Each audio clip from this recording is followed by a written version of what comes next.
পিপনে use দেখতে পারি যে ব্লেডের এন্ট্রিটা জাস্ট দেখেন, যে তার কনফিডেন্সটা দেখেন। আপনি কি ভেবেছেন আপনার নামাজ দিয়ে আপনি জান্নাতে যাবেন?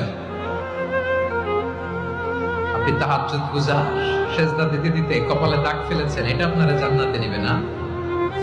আপনি এলাকার সবচেয়ে বড় হাতেম তাই দানশীল, এই দানের ভরসায় বসে আছেন।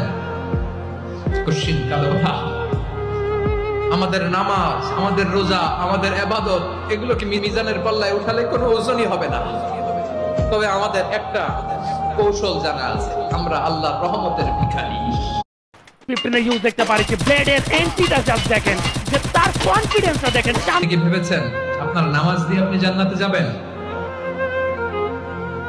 আপনি তাহাজ্জুদ গুজার, সেজদা দিতে দিতে কপালে দাগ ফেলেছেন, এটা আপনারা জান্নাতে নেবে না। আপনি এলাকার সবচেয়ে বড় হাতেম তাই দানশীল, এই দানের ভরসায় বসে আছেন। কুশ্চিন কালো না। আমাদের নামাজ, আমাদের রোজা, আমাদের ইবাদত, এগুলোকে মিজানের পাল্লায় উঠালে কোনো ওজনই হবে না।